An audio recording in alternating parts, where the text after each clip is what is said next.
అమరావతిని ఎదగనివ్వడం అస్సలు ఇష్టం లేదు అని చెప్పి వైసీపీ పార్టీ యొక్క అధినేత అయిన జగన్ గారిని నానా దుయ్యబట్టారు అందరూ కలిసి కదా.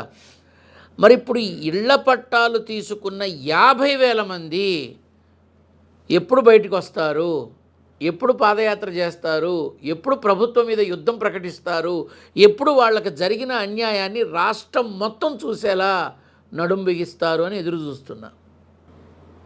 ఎందుకంటే ఒక పేదవాడి అవసరాన్ని గ్రహించి పేదవాడికి నీడనిచ్చి పేదవాడి యొక్క జీవితంలో ఒక ఆశకి చిగురు వేసే విధంగా ఆ ఇళ్ల పట్టాలు ఇచ్చి అందరికీ నేనున్నాను నేను విన్నాను అనే నినాదంతో అందరికీ దగ్గరైన ఆ నాయకుడి యొక్క ప్రయత్నాన్ని గొడ్డలితో నరికారా అనిపించింది.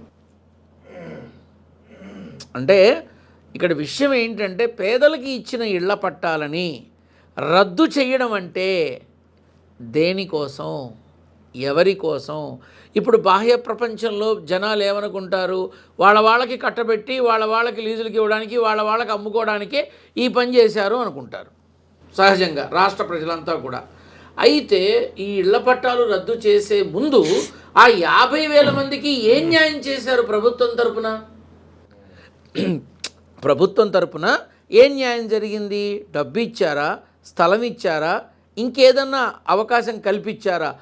ఆల్రెడీ ల్యాండ్ పుల్లింగ్ విషయంలో తీసుకున్న ల్యాండ్స్కే చాలా వరకు ఇప్పటికీ ఒక క్లారిటీ లేదు. ఇప్పటికీ ఎవరు వచ్చి ముందుకి 100కి 100% జరిగింది అని చెప్పిన అధికారి లేరు, నాయకులు లేరు. అమరావతి కోసం తీసుకున్న ల్యాండ్ ఏదైతే ఉందో ఆ ల్యాండ్ పుల్లింగ్ విషయంలో ఎంతమంది రైతులకి సమన్యాయం జరిగింది ఉందా ఎక్కడన్నా లిస్టు? తెలియదు. ఎవరన్నా డిస్ప్లే చేశారా? తెలియదు.